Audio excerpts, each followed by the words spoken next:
Yeah. Well, again, a shout out to Jim and Dave and Howard. Uh, Let me go back to Howard one second on the script that I wrote, the movie script. I never got better notes in my life. Howard Stern, one of his many talents is he can look at a script and give great notes on it. So he was a part of the process, but he was by fax then. We would fax scripts. There was, you know, I guess there was limited email then. We used to overnight the dailies. There were dailies then. It wasn't digital. It was shot on film. So we would overnight the film. So he would look at the dailies. But the thing with my schedule was I was sort of, usually it's a showrunner, and I was one of the showrunners. So I covered the set because I was basically in 80% of the show. And when I wasn't, I was on the set covering what was being shot. So that was sort of my job. And Jim took care of post, all the editing. He was really good at that. And Dave sort of oversaw the casting. So we sort of, we're on a regular show like Greg Garcia, when he does a show like Sprung, he's doing all three, but he's also not acting in it. So I sort of had to wear a lot of hats, but again, it was really fun. And I had sort of done that on Nightstand. Again, I had two partners, and when we finished work, I would go to the writer's room. This is Coop's Comedy Corner. Buckle up because it's funny as Coop's Comedy Corner.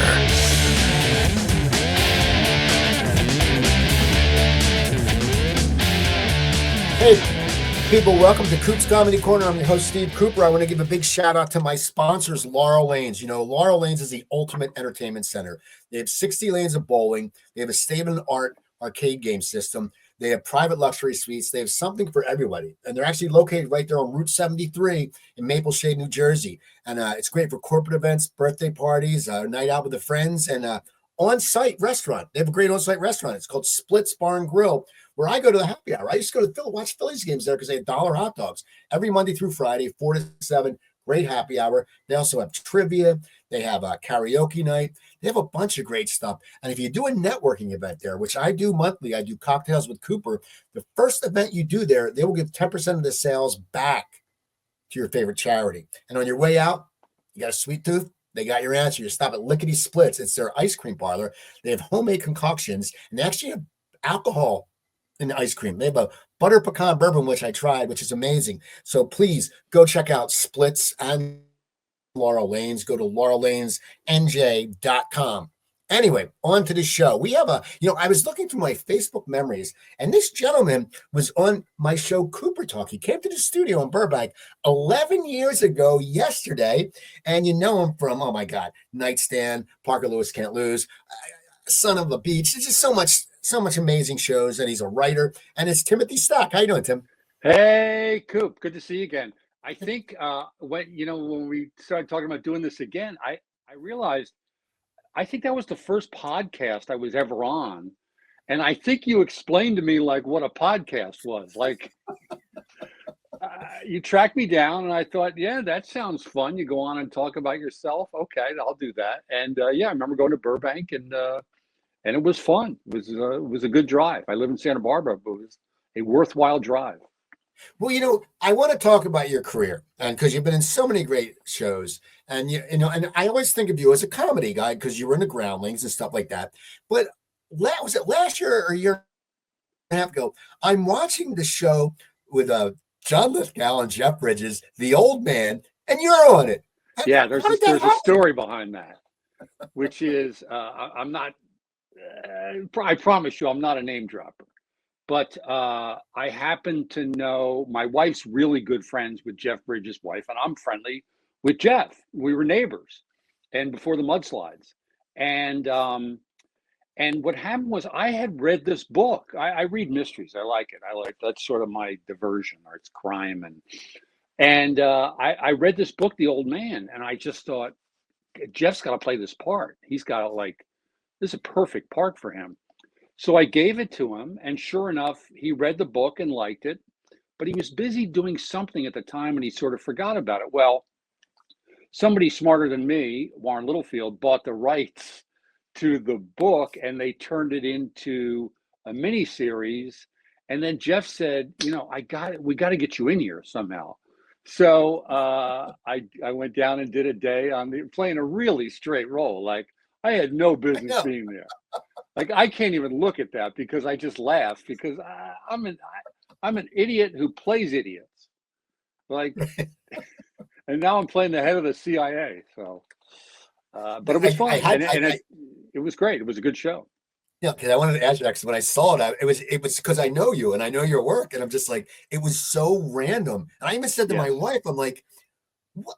I don't understand what he's doing, like playing it. And because you barely see and you walk in, and it just cracked me up. Yeah, and I would have never cared. I kind of look too much like John Lithgow. In fact, my niece is his assistant. Um, and a couple of stories about that. I worked with him once. He would remember that. But I did this other fun series. It's on YouTube called Johnny Bago. The guys who wrote Roger Rabbit did it, and I had a great part, which was every time there was a reporter, I showed up, whether it was no matter who the reporter was. So it was a different reporter every time. And I said to them, "Can I do it once as a female reporter?" So they said, "Okay, sure." So I was like Jacqueline Rogers reporting, but the only wardrobe they could find for me was John Lithgow's dress because we're sort of the same size, from The World According to Garp. And I remember putting on the outfit and like Jonathan Lithgow had said on it. So anyway, to go back to your original thing, yes, I had no business being in that show, but Jeff wanted me, so I did it. Well, it's funny. Here's a story about Johnny Bago. The star of that, Rose Abdu, she was the female star, and it was her and I think she is married to a guy I did stand-up comedy with in Philadelphia named John Matta. And we both were in the Philly Comedy Works. And then he ended up in LA before me, but he ended up marrying Rose. And when I talked to John, he goes, "Yeah, my wife was in this show called Johnny Bago." And it was, she had got this deal. She was Second City. And it's just random how like people are all just connected in the business. Yeah, it really is. There's another guy from Philly who I did all the pump casts with for Jay Leno. Dave, we did 50 of those things, which is amazing. A guy named Dave Rogalski, Cardinal Doherty guy, really good friend, still doing some stuff with him. But he was friends with Rose somehow. And then she's had a great resurgence in her career with Hacks, and there was something else. She did an NCIS LA, a serious role, and she was like the star of the whole episode. Of people were talking spinoff. Great. Oh, wow. Great. Good for her. And there was I think we talked about it before. There was a really great friend of mine from Philly who I think you knew too, Judy Toll. Who I know of her. Yeah. Great. Was one of my favorite people. So funny. Was in the Groundlings with her, but we did a bunch of other stuff in addition to the Groundlings together. And then she got cancer and died at a very young age. But she was out of that Philly Comedy Works. That's where she got her start with the guy who played Biff in Back to the Future. What's his name? I can't remember. He's from Philly too. Yeah, I know his name. I can't think of it. So he's the tuba in his comedy act. Philly's got a big comedy scene. Now, you're a Doylestown guy, which, by the way, like, because are you the biggest star to come out of Doylestown? No. Who's bigger? Well, you got Pink. Is she Doylestown? She's Doylestown. Okay. You got Justin Guarini from American Idol. Okay, I'm just saying. A guy who I've become friendly with is Michael Smerconish, who's on CNN.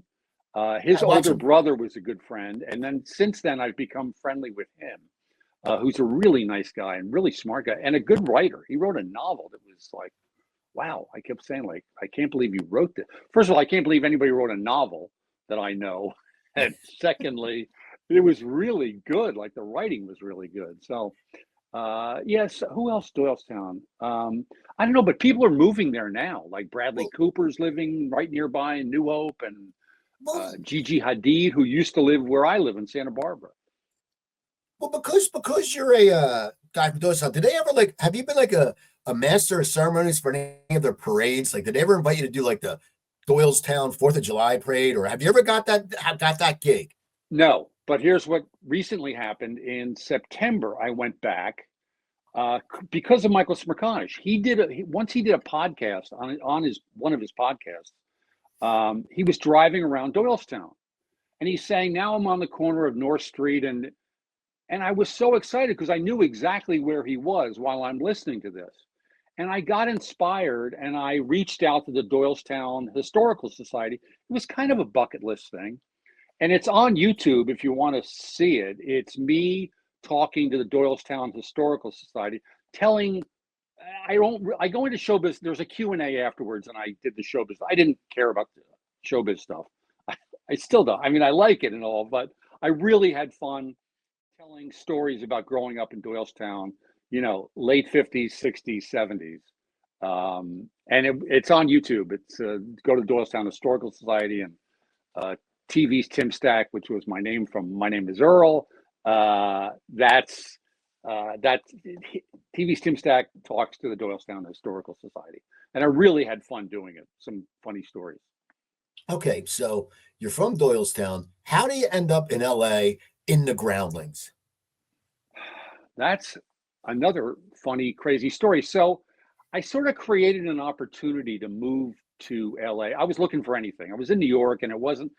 I'm not a good stand-up guy. I wanted to be like Saturday Night Live, Second City, that kind of person. And there was nothing like that in New York.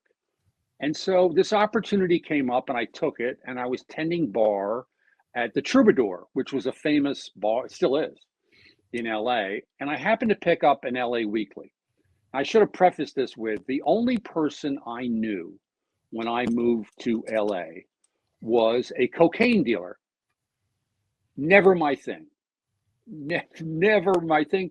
But I knew him from tending bar out in Long Island in the summers during college. And it was like, okay, I'll give him a call. It's somebody to talk to. So we sort of hung out a little bit. I got this job at Troubadour, and I'm reading the LA Weekly about the Groundlings. And it's about Phil Hartman and Pee Wee Herman. And it's just like, I think this is for me. So I want to see the show. And there was no, buying tickets online. So I went to the Groundlings. I bought a ticket for the Saturday night show. Then the drug dealer calls me, and he said, "Hey, we got a party to go to on Saturday night." I just moved. I was like, "Okay, great, a party. I'll meet some people. That sounds great." But I go to the Groundlings, and like I said, it's Phil Hartman, it's Paul Rubens, it's Pee Wee Herman, the guy named John Paragon, who's a Groundlings legend, Edie McClurg, who was the secretary in Ferris Bueller, and I always compare it to kind of like a religious experience. For me, I was just blown away. There's 99 seat theater, and it's just this crazy show. Hartman's doing Chick Hazard and Pee Wee, and Pee Wee was just one of his characters. I'm just blown away. I leave the theater just like, wow, I got to figure out how to get there. I go to the party. Who shows up at this party but Phil Hartman? Oh my God! Nice to meet you. I just saw your show. Just crazy. And how do you get in there? And he kind of said in that voice, like, well, you got to take a class. I think there's a class starting Monday. Here, call this number and talk to this guy who was Tom Maxwell. Well, it turned out there had just had a cancellation, and a class was starting on Monday. And all he said to me was, bring a check. That's how easy it was to get into the Groundlings back then. Now it's like the niece I mentioned who works for John Lithgow just got into the lower company at the Groundlings, which is a huge deal. But anyway, that's how I found the Groundlings. I took class there, and literally on the first night, it was just, doing basic improv games. I had found my home. But it was all through cocaine. Yeah. So you go into first class. Now, is it when you take the class, do they have you have to take 8 classes? How did you get momentum in the group? I think it just came to me. I'm not bragging. It just came to me. I just really I think from day one, even the guy, Tom Maxwell, who was my teacher, but also the director at the time, thought this guy's got some chops, and he asked me to be a stage manager because that was another way to learn how it's going on the show and how the show works and get to know people in the company, so that when you come up for a vote, but back then we just had 3 levels. We had beginning, intermediate, and advanced, and then you do a show in your advanced class, and it just killed. Another woman in my class who got in was a woman named Tress McNeil, who's like the queen of voiceovers. If you look in a zillion animated shows, you'll see Tress McNeil. And we just had good stuff together and separately, and so we both got in. And then like 2 weeks later, I'm on stage with Paul Rubens and Phil Hartman and all those people. So it took me a year to do it. Now it takes like 5 years to do it. It's crazy. Yeah. But back then it was a year, and I got in and was there I got in 1980 and I stayed till 86. Now, how did that affect your acting career? Did you get an agent very quickly because you were a groundling? Did you start getting auditions because you were a groundling? I mean, what was that? I mean, No, look I at your got an IMDb. agent.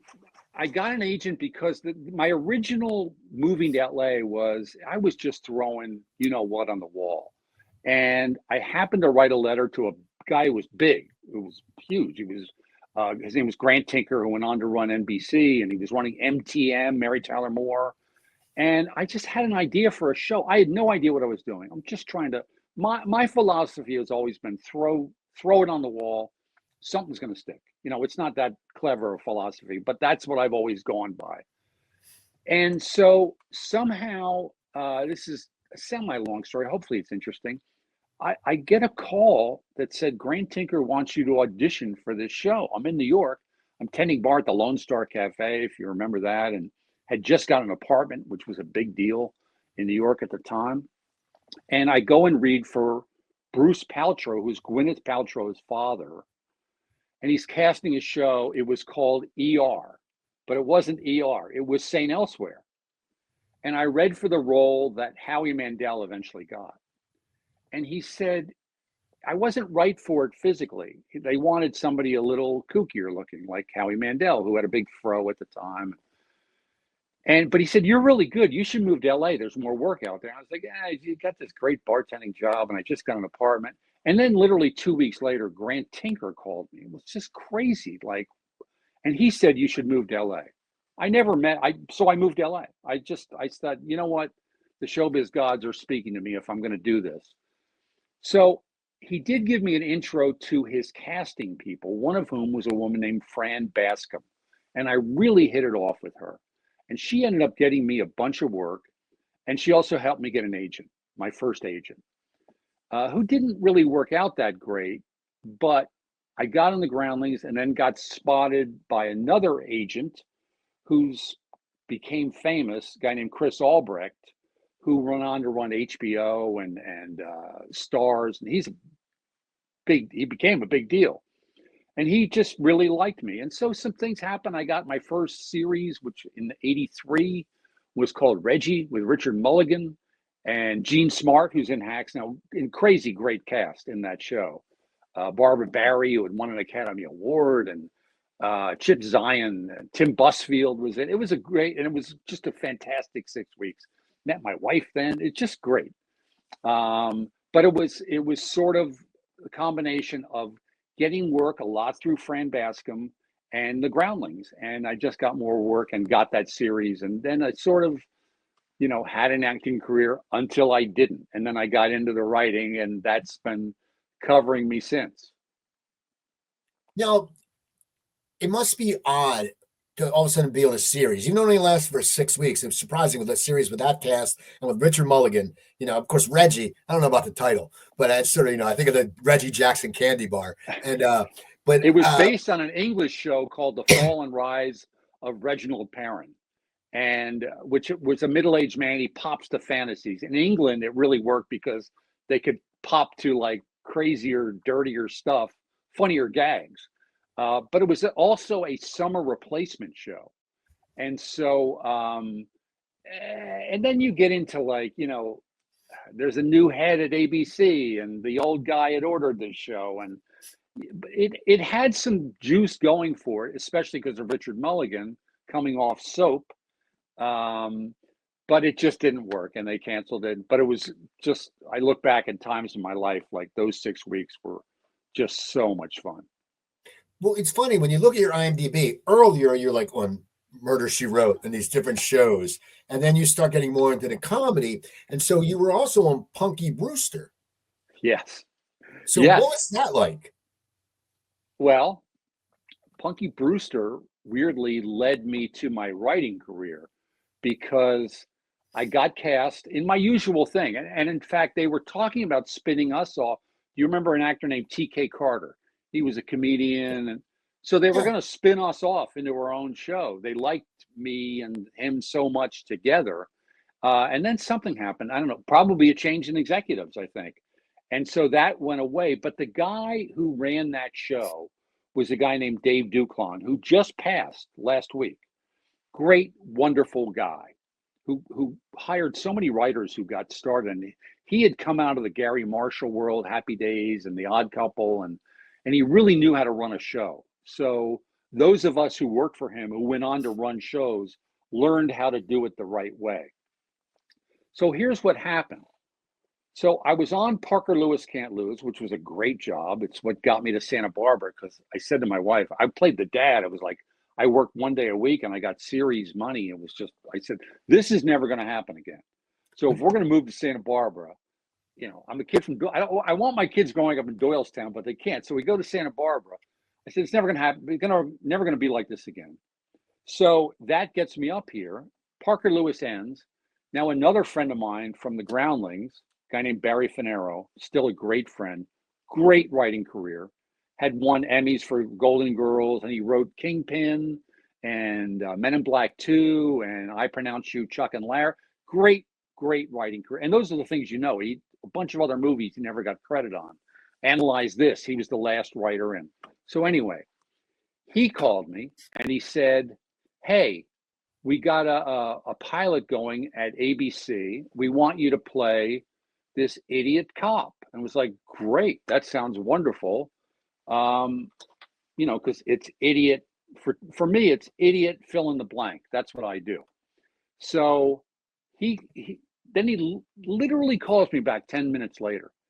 He said, you're not going to believe this. NBC said, the quote was, "You're old news," which is not a good thing in this town. That's not a good thing. And I got two kids, and I kind of in the back of my mind always knew I'd be a writer.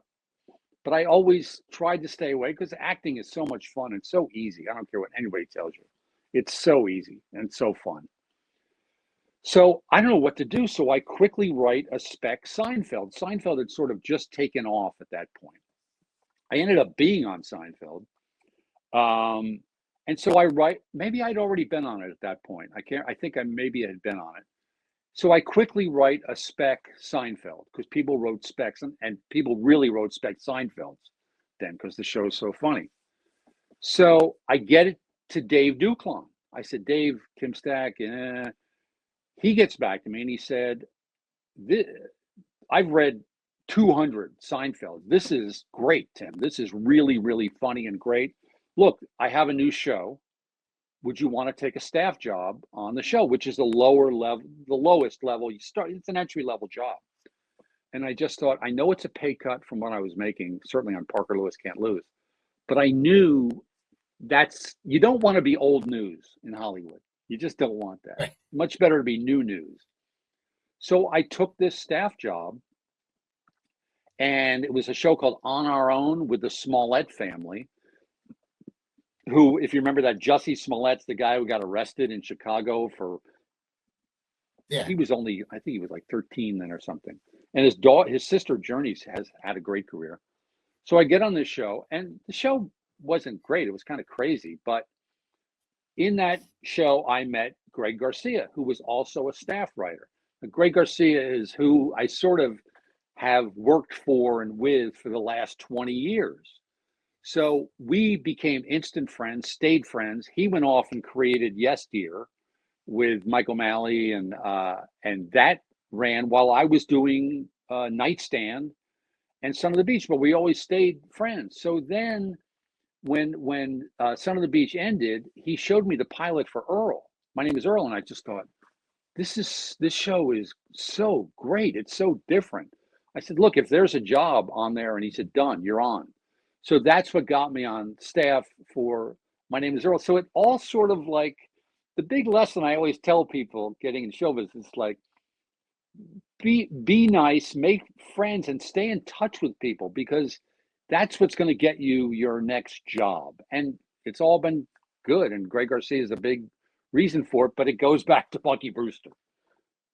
I want to get into Sprung because I love that show, and Oh, I know you're involved in that. But I want to know. Okay, you mentioned Nightstand and Son of a Beach. How did they get created? Because at what point the Nightstand was first, yes, right? Yeah, yes. yeah. So how where did Nightstand come from? So that came out of I used to do this character at the Groundlings, which was sort of my signature character.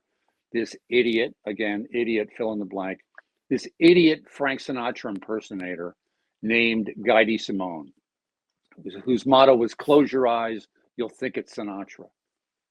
I sound nothing like him, but I sort of made my mark in that. So these guys had once hired me as Guy Simone, and they came to the Groundlings. And another sketch I did with a woman named Lynn Stewart, who you'll know, Miss Yvonne Pee Wee, and she's Charlie's mother on Sunny in Philadelphia. We used to do Phil Donahue and Dr. Ruth, where I was Phil Donahue, and we would solicit questions for Dr. Ruth. It was improv. You get different questions, and I had a funny Donahue impression. So those guys saw me that. So these Paula Beta and Peter Keiko, these two guys, said, we think there's a show in like a spoof of these daytime talk shows. And I said, yeah, that's a good idea. And so we developed it and we tried to sell it.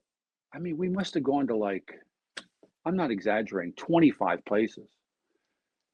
And then finally we changed the pitch. And I mentioned Judy Toll earlier. So I said, why don't we bring in an actress and we'll actually act out a scene from the show, which is a great way to sell a show. Nobody does that. And we did it again for Son of the Beach with a different actress. And we went into this office. It was a company called Big Ticket Entertainment. And they didn't even have furniture yet. They had just opened. We literally did the first pitch standing up. I swear to God. And the owner of the company, this guy, Larry Little, he had just been given a ton of money from Wayne Huizenga, who owned Blockbuster. And he said, go make TV shows. And he saw this thing and he had nothing to do. And he was so compulsive, he didn't want to wait. And he said, let's do this. Let's make a pilot.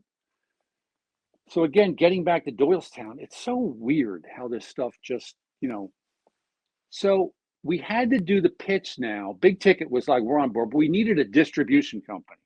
So there was this company called World Vision. And there was a guy named John Ryan who ran the company. And they didn't want to do this show. It was like, what are you crazy? They wanted to sell it like 2 months later at the NAPTY convention. It's like, it doesn't work like that. So we do the pitch. They bring in the whole sales force and they're all laughing. There was just like, well, I had heard that John Ryan had played quarterback at Wisconsin. And I remember somehow I had a babysitter once, he was a kid. I was really little. And he was older, a guy named Bud Dyer, who had played football at Central Bucks in Doylestown and went on to play at Wisconsin. So I waited for a moment and I went over to John Ryan and I said, hey, I got to ask you this. I heard you played football at Wisconsin. You went to the Rose Bowl. By any chance, did you know a Bud Dyer? All of a sudden he goes, what? I said, yeah, he was my babysitter when I was like, that's how we sold the show. Suddenly he was on board because an old frat brother of his, football player, I knew him, and suddenly he liked me. And it's a whole other crazy story how the show sold, but that's the genesis of how that show sold. Was just craziness that, again, the showbiz gods were lined up and somehow it worked. And then from there, I went back. That ended. We did 96 shows in 2 years. So you did 96 shows. What was it like? I mean, what was your shooting schedule like? Because that's a lot of shows. You know, a sitcom is 23, you know, and even now it's 10, you know, because with Netflix. But back then, I mean, in 2 years, that's 48 shows. How often were you shooting and how long was the cycle? Were you shooting one a week, two a week, or what was the schedule? It was crazier. We had one set, if you remember, it was just the talk show set. Every once in a while, we'd go outside and shoot an exterior or something like that. So what we would do is we would shoot 5 shows in a weekend. We would shoot 2.5 on Friday night, 2.5 on Saturday. Now, the scripts were written ahead of time, but when we rehearsed the shows, we rehearsed 5 shows in a week. I used a teleprompter and the cast was great, but they, you know, people say, was that show improvised? I was like, no, that show was scripted. You know, the people on the panel had to know their lines. I had a teleprompter. There are a bunch of episodes on YouTube if people want to see it. You'll see me looking off a lot, like I'm trying to think of a question, but I'm actually looking at the teleprompter to remember my line. It was crazy, and it was done. It was very low budget. We ended up the guys who Paul and Peter were master producers. We ended up coming in under budget, but then we couldn't get a third season. What happened was E! Channel bought the show, and they co-financed the second year, and they ran it on E! Channel for 4 years. That show, in sort of what I call like the golden age of E!, which was Talk Soup, Nightstand, and Howard Stern. That's how that happened.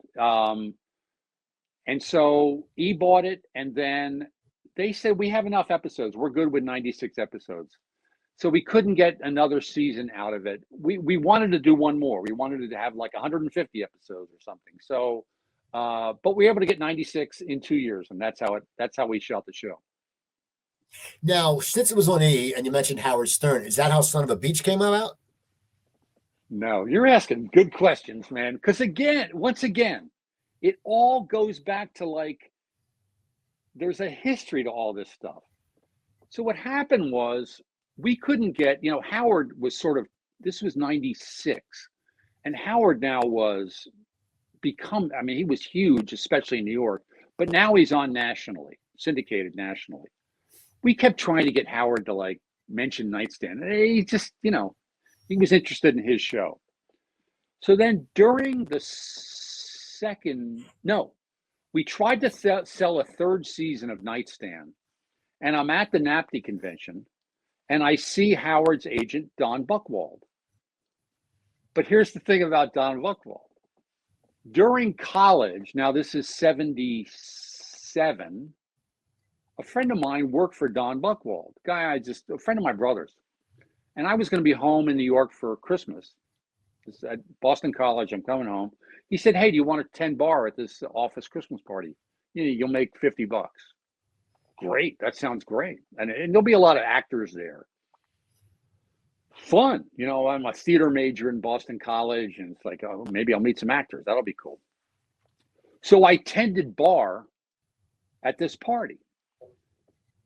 In the course of the party, do you remember an actor named Robert Lansing?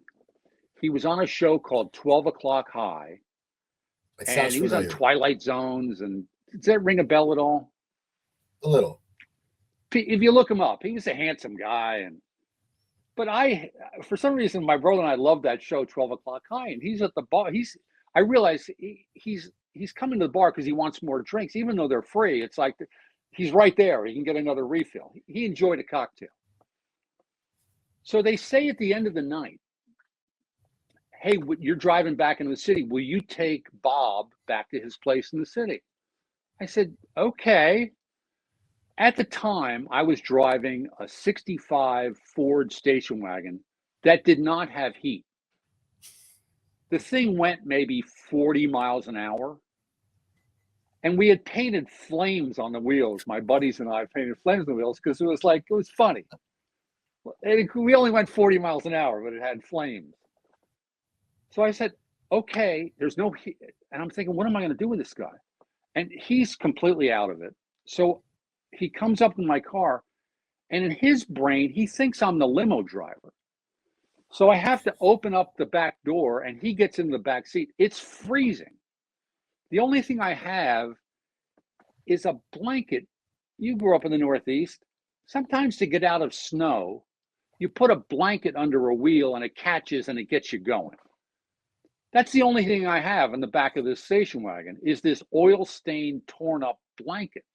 So I wrap him up in the blanket and I'm driving him back to New York. And when he wasn't sort of like dozing, he would tell me acting stories, which was great. And he's telling me about the Players Club in New York, which was founded by John Wilkes Booth's brother, Edwin Booth. And he's telling me about it. And he goes, "Would you like to go there?" I said, "Yeah. Oh my God, that sounds sure. That sounds great." So then we pull up to his place and he's waiting for me to get out again. So I get out, I open the door, and he goes into his building sort of like he's entering a stage, and he throws off the blanket and he said, "Good night. Tomorrow we dine at the Players Club." And he'd given me his phone number. And he goes into the building. I come back. My brothers live in Brooklyn Heights at the time. I get over there. I'm going to go to the Players Club. He's like, "What?" "Yeah, Robert Lansing." The next day, I get up. I call the number. I said, "Mr. Lansing, hi, it's Tim Stack from last night." "Yeah." "Hey, you said we would have dinner, or you talked about having dinner at the Players Club." He's like, "Who is this? Don't ever call here again." And he hangs up. So now we're talking almost 20 years later. I see Don Buchwald on the floor. And I said, and I'm in front of this huge banner at the NAPTY convention, Dick Dietrich, and there's a picture of me. And I said, "Don, I got to say hello. I'm trying to sell this show." He was kind of impressed. I said, "I got to tell you this story." I tell him the story. He's laughing. He thinks it's so funny. And we developed a relationship then. So then what happened was, again, I mentioned Guy Simone. Wait. Let me interrupt. How did he know? How did he know the other guy? He was his agent. Oh, okay. Did I not mention that? I said an office party. Sorry. Don Buchwald was an agent and Robert Lansing was a client. That's why Lansing was at the party. So we developed a relationship. We stayed in touch. And I wasn't crazy again with my agent at the time. I sort of did everything by myself. Why am I paying these people commission? And so we developed a relationship. And he basically said, I'd like to introduce you. I gave him something else to read, which was a movie I had written about Guy Simone, the Sinatra impersonator. And I had done through Chris Albrecht, who I mentioned, I had done an HBO special with the character that's also on YouTube called "I'll Do It Guy's Way." And so I mentioned that, and I sent him the script. He said, "This is really a funny script." He said, "Would you show it to Howard? Can I show it to Howard?" I'm like, "Yeah, that's great." And he knew I was a huge Howard fan in this relationship we had built. And then like 2 weeks later, I get one of those phone calls and I know the voice because it's Howard Stern. And he said, "Tim, can we talk?" I said, "Yeah, great." And he said, I read your script. It's so funny. I just love it." I said, "Great." He said, I want to direct it." And I know he's so busy with everything. I said, "Really?" And he said, "Yeah." So we took it out to a couple of places and we got passes. I think part of it was like Howard Stern's going to direct the movie. And this was before his movie came out. So, but we stayed friendly. So then it was like, I don't. And he said, the more I think about it, I can't direct it. How am I going to direct a movie? And I think his movie maybe he started work on his movie at that point too. And it was like, he knew how hard it was to shoot a movie. So he said, "What else do you have?" And I said, "Well, the thing I'd really love to do is this TV show called Son of the Beach that I'd come up with as a movie while I was during Nightstand." And he said, "What is it?" I said, "Well, it's basically the pitch is you do Baywatch, but take David Hasselhoff out and put me in." And he's laughing. I said, "It's all the hot girls and all that still." And he said, "Let's do it." So then it took like a couple of years because we talked a lot by phone, and I had two partners on it, Jim Stein and Dave Morgeson. And, we all got along, which was great, but it took like, we only sort of worked on it when Howard came to the West Coast, which wasn't that often. But eventually we said, let's go pitch this thing. So Howard and we brought in an actress named Kim Oya, who had been on Nightstand. And she was really good for sort of the straight role, the Barbara Feldon role, which was, Son of the Beach was like Get Smart at the Beach, world's greatest lifeguard. And we realized she was great looking, great figure, and could do the straight part. And we brought her in like we had done with Judy Toll and Nightstand, and we acted out the pitch. And we got a couple of offers, but FX gave us the best offer. They said, let's do 6 episodes. We want to get into the TV business. Let's do 6 episodes. A guy named Jeremiah Bosgang was the exec, who had been the exec for creating Seinfeld. So that's Jeremiah, a great guy. And he saw the potential. And a guy named Peter Liguori, who went on to run Fox, I think he was a marketing guy and realized the potential in having Howard Stern. And they're trying to develop this male brand. That quickly changed later, but we made 43 episodes of Son of the Beach, which was really fun, really hard. Again, low budget, really hard because we shot on the beach in LA during the winter, which is cold. People don't realize that. And also you only have 10 hours of sunlight. And we had because of the budget, we had a 4-day schedule. So we had to shoot, 28 pages in 4 days. And it was with a lot of gags and a lot of special, fights and shooting and all the stuff that goes on in Baywatch. We had to shoot all that stuff. So it was really hard, but again, a great experience. What was that like though, to when you have to really, you're writing and you're acting? I mean, a writer has a long day, an actor has a long day. Did you have any free time? Because it's not like you can sit in your trailer and wait for your next scene. First of all, because you're shooting a lot, but also if you're involved in writing, were you doing rewrites or how did that work? Yeah. Well, again, a shout out to Jim and Dave and Howard. Let me go back to Howard 1 second. On the script that I wrote, the movie script, I never got better notes in my life. Howard Stern, one of his many talents is he can look at a script and give great notes on it. So he was a part of the process, but he was by fax then. We would fax scripts. There was, I guess there was limited email then. We used to overnight the dailies. There were dailies then. It wasn't digital. It was shot on film.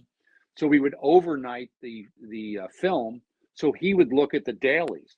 But the thing with my schedule was I was sort of, usually it's a showrunner, and I was one of the showrunners.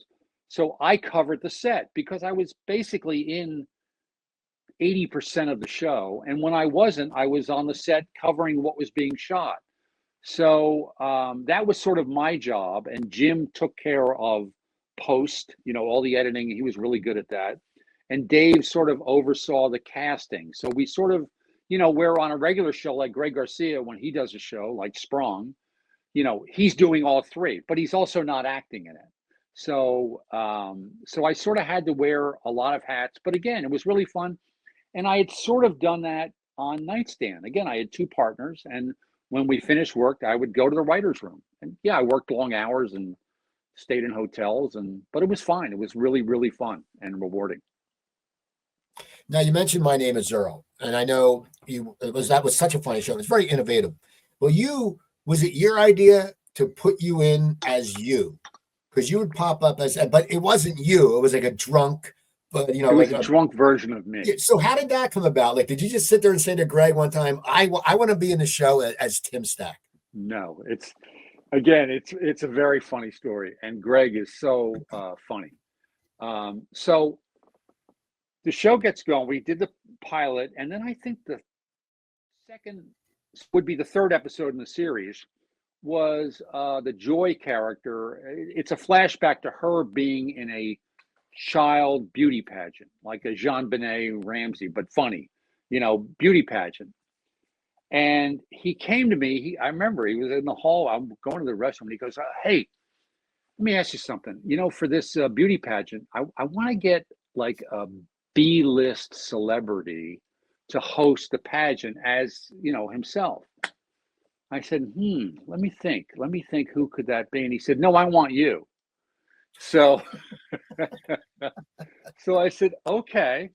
So the first episode with me, I'm in a tuxedo and I'm singing. I had found this Vic Damone song called Little Girl. And I just thought to myself, this is really funny. It's like this host singing to it was semi-perverted, but this host is singing, little girl, you're the one girl for me, little girl.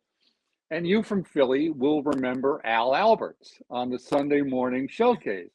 And that was sort of going through my brain. Al Alberts would sing and these little kids were around, and that's sort of what through my brain. So that was really fun. And then he said, let's do it again. Well, the show was owned, both shows were owned by 20th Century Fox, Son of the Beach.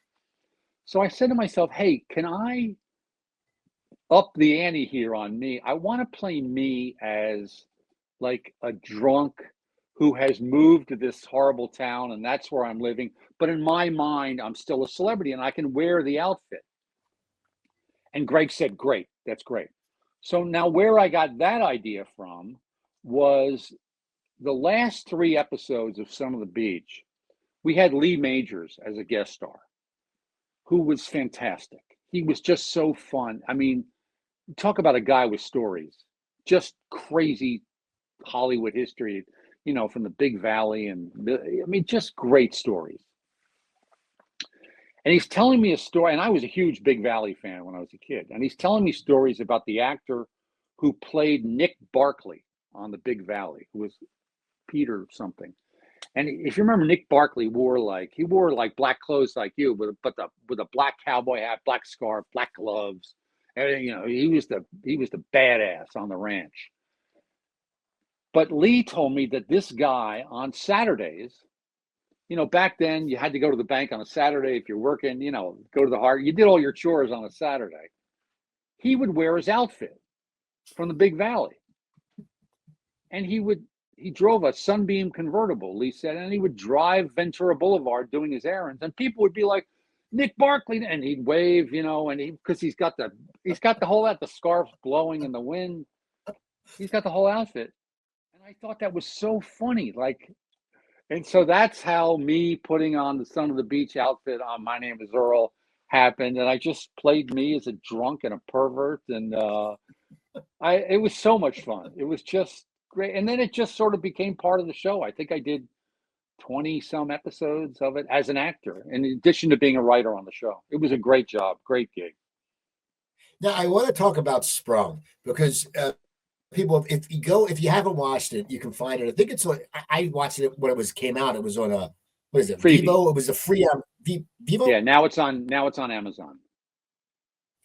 And it was about the pandemic and them getting out of jail and being in the pandemic. And now you wrote that during the pandemic, right? We wrote it. Greg had written a pilot. And then we got together during the pandemic. And we sat in his backyard. Again, just remember how crazy it was. We were spaced apart outside. So we didn't have to wear masks. You could if you wanted. You could wear gloves if you wanted. I think one person did who was particularly germophobic. So we got together, I'm telling you, in the height of the pandemic. And we sketched out, we mapped out what the season might be. And then his job, and also episodes 2 and 3. Just sort of mapping it out. And then he went off and he wrote episodes 2 and 3 and sort of a Bible for the rest of the season, how it's going to end on episode 10. And then Amazon or Freebie said at the time, yeah, okay, good, go make the show, great.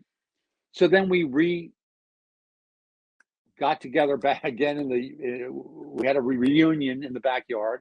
And then we wrote the last 7 episodes the way you would any show, except we're in a backyard.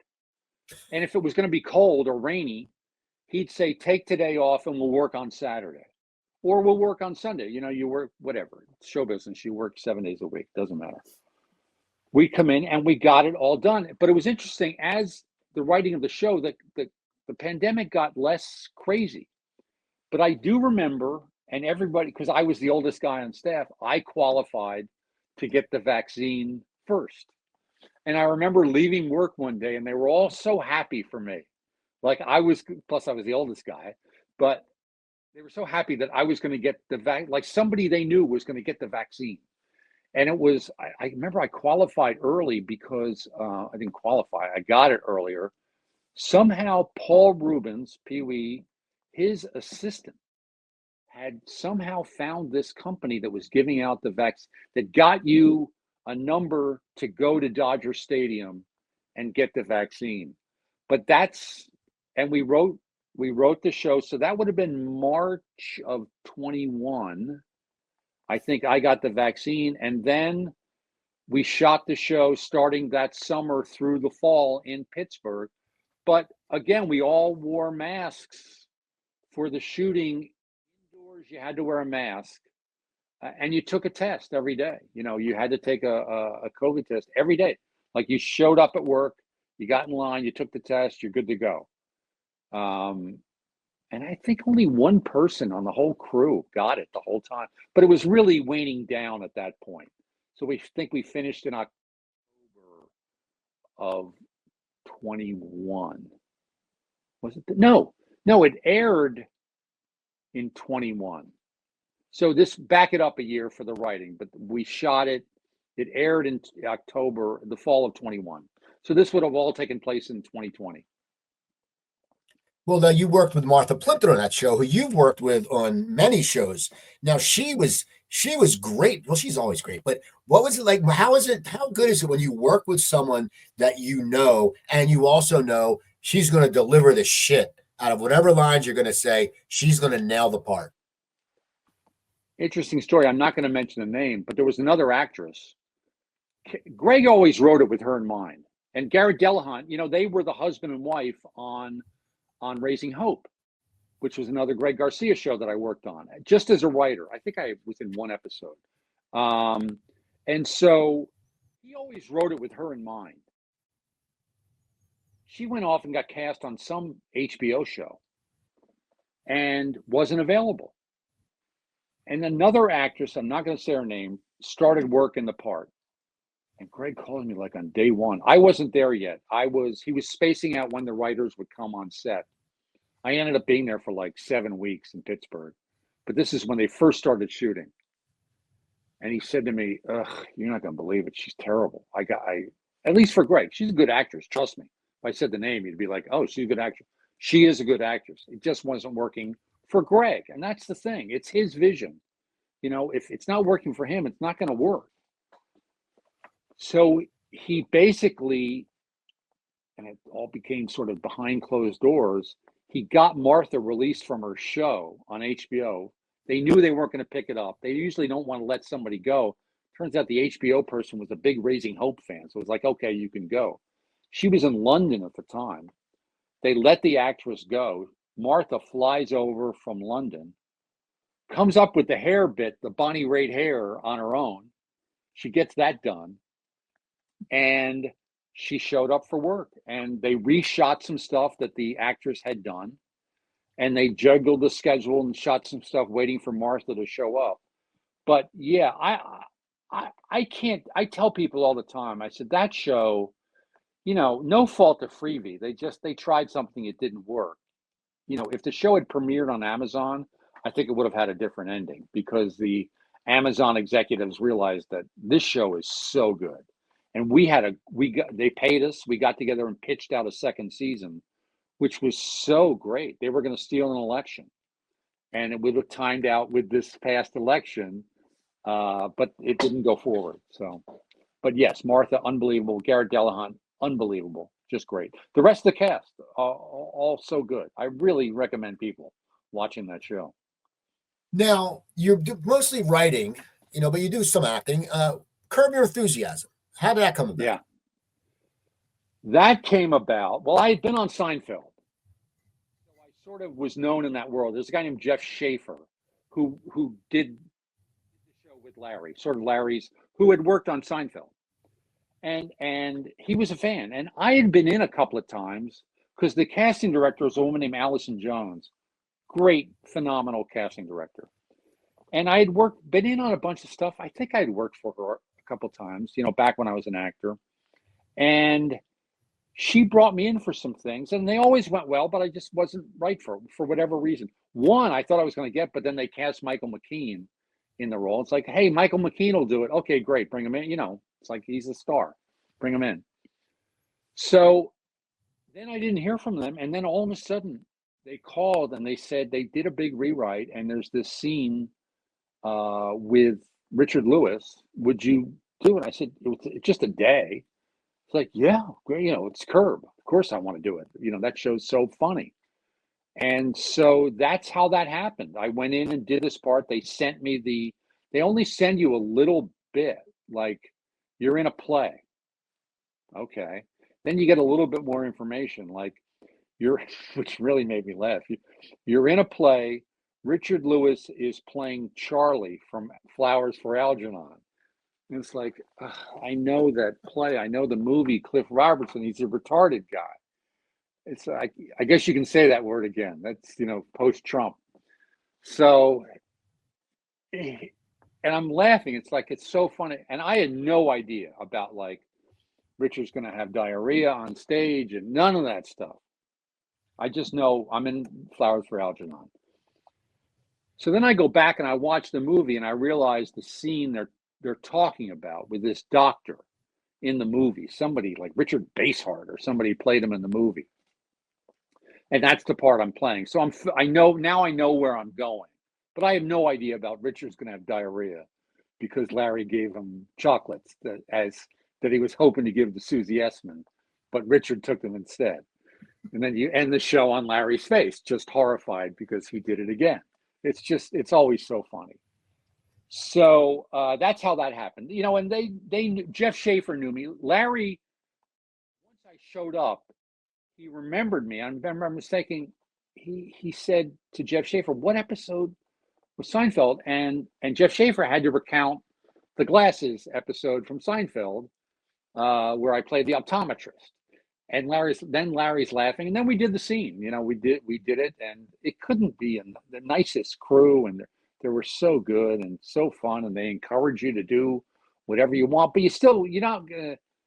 You got to play it straight because it's Curb. It's not going to work if you start, being over the top. And it was great. It was good. I have one final question for you. You've had this career. You've worked with so many great people. You have great stories. You know a lot of people. Just tell me a few things that when you look back at your career, what are a few things that you're very proud of? What makes you proud about your career? Well, to be honest with you, I think it's sort of philosophical. I'll tell you a funny story about like what I remember as my greatest moment, like my proudest moment. But now that was 20 years ago, I look back and I think I still really enjoy it. Like I'm working on an animated thing, a guy from the Stern Show, Shuli Egar, and he always did Tan Mom on the show, Tan Mom from New Jersey. And he did a great impression. I always thought that's so funny. Is there an animated Tan Mom? And I've gotten into some animation stuff. I did a Fox pilot with Maz Jobrani animated thing. It didn't go, but it was really funny. That's also on YouTube. This thing called Red, White, and Lou. It's just 8 minutes. It's the animatic that we tried to sell, and it was a little too political. So I like the animation stuff. So I still really enjoy, like, if I write something funny, even for this thing we're trying to get going with Tan Mom and Shuli, it's like I still get off on that. Like I still enjoy it. There's a lot of writers, they just get burnt out and they just can't even face it. So I'm sort of proud of that. The moment I always think back on is, and again, this is like the kid from Doylestown who wanted to have a TV show. It was Nightstand, and we did all this work and we got the pilot done in like 2 months, and then it sold in a weekend at the NAPTY convention. Like in 2 days it sold. And I remember a guy from World Vision, it might have been that guy John Ryan, who came up to me and he said, "Okay, you're on the air." And it's that moment of like, I called my wife. I said, you're not going to believe it. It's sold. We're going to do the show. This is crazy. I'm from Doylestown. It's like, I'm going to have a TV show. But this is where I love this kind of humor. So we're at the convention in Vegas. I've just been told you're going to have a show. You're on the air. Now, at the time, if you look at Nightstand episodes in the first season, I had a torn meniscus in my knee, so I was limping, but I was able to walk. You know, it was a slight limp. So they tell me you got the show. Now I have to walk across the street. They put me up at the Mirage, I think, and it's pouring rain. I mean, pouring rain. And Las Vegas Boulevard, I think that's the main drag. It's this deep in water. So now I have to walk through water to get to my hotel room. And also, I wore, for a lot of work, a toupee. I'm wearing a toupee for Dick Dietrich from Nightstand. I have no umbrella, no nothing. It's my suit that I wear. And I'm walking across Las Vegas Boulevard in 12 inches of rain. And the toupee now is starting to fall down on. I've just been told I'm going to have a TV show. 10 minutes later, I'm walking across, and this toupee is now dripping off and it's hanging in front of my face. And I'm trying to keep the rain out of my face and keep the toupee on. I've just been told I'm going to have a TV show, but here I am trying to keep this thing on, and I'm walking in this torrential rain crossing Las Vegas Boulevard. And I thought to myself, there's the realities of show business. Like, you've just been told you got a TV show. Tim, you know what? You're a human being. We're not going to let you go this easy. We're going to make you. And I remember walking into the Mirage Hotel, and people were looking at me like, I got this toupee, and I'm trying to keep it on walking, and I'm soaked from the rain. Big TV star, Tim Stack. This has been awesome. That's sort of a funny, proud moment. This has been awesome, Tim. I'm so glad we got to get together again. Yeah, thank you. People, go on to IMDb, look up Tim Stack. Go look at all his work, all his TV shows. You know, and go watch the old Parker Lewis. I've actually had Corner and Nemec on my show, Cooper Talk, twice. He's great. And it's just, it was a funny show, and they dress so 80s. It was just, it's so like the thing. But you go watch that, just go watch all the shows. Go on the YouTube. I guess you can just put Tim Stack and a bunch of your stuff will come up. Stuff will show up. Yeah, Nightstand will show up, and a lot of stuff, and appearances on Howard from the E Channel, and a lot of stuff. But it's been a great ride, and still going as much as I can. I'm doing some stuff, and again, the animation thing. They all back to the old news thing. It's like animation. I'm kind of new news in that world, so. They don't ageism isn't as predominant in animation. They don't seem to care. So exactly. So people check him out. Also, people check out Comedy Trainwreck. That's Jimmy Corhan, my producer. He has some great shows in there. Not only mine. You go back and watch. There's some really good episodes of this show in there. We're 14 episodes in. Rich Scheidner, Wendy Liebman, my friends Reed Diamond and Kyle Secor from Homicide: Lives on the Street. Steve McGrew's a very funny comic. Steve Scrovan, Emmy-winning writer for Everyone Loves Raymond. I'm telling you, if you like comedy and you just want to hear some great stories, go there. Also, Comedy Trainwreck has shows by the Cancel Culture with John Kensel and Legendary Wid. Ed McGonigal's got a show. Coleman Green's talking shit. So go to that. Also, go to YouTube and look up my business podcast, The Coop Type. I moderate 3 business people from the South Jersey and Philly area, and we talk about motivation. We talk about business type practices. It's just fun. It's lighthearted. It's not one of those in-your-face business things. And then finally, go to coopertalk.net. I have over 1,030 episodes, and actually, I'm going to be interviewing Gino Vanelli on Friday. Wow. Gino Vanelli. So people keep checking me out. Check out Comedy Trainwreck. I'm Steve Cooper. Don't forget Laurel Lanes. If you're in Maple Shades, stop by. Great happy hour at Splits. And I'll be talking to you next week. You have a great day. Bye-bye. Go Birds. Coop's Comedy Corner.